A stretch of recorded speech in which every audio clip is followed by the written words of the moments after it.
Hey everyone! Today we're creating a smooth liquid side menu in Figma. Let's jump right in.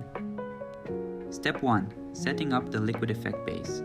First, we'll create a gray rectangle. Set its blend mode to Color Dodge. Now, add a black rectangle on top and set its blend mode to Color Burn.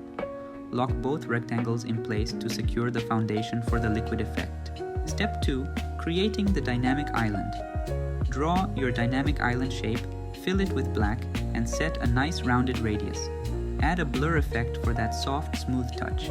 Send it to the back to layer the liquid effect. Now, duplicate this shape for the menu button.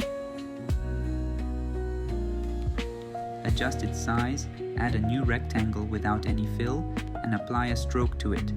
Position it outside, add some blur, and then send it to the back for a layered effect.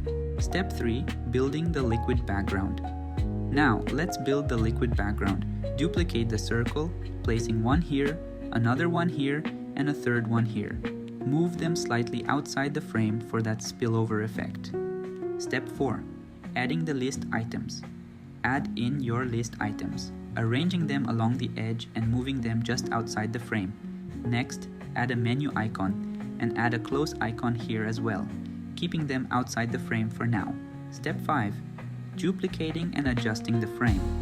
Duplicate your frame, move the menu icon outside, and resize the circles a bit to create variety. Center the menu items and adjust the close icon slightly for balance. Step 6. Prototyping. Alright, now let's jump into prototype mode. Link the icons to each other using Smart Animate and set the duration to 1500 milliseconds for a smooth transition. And that's it. You now have a smooth liquid side menu effect in Figma. Try it out and enjoy creating. Thanks for watching.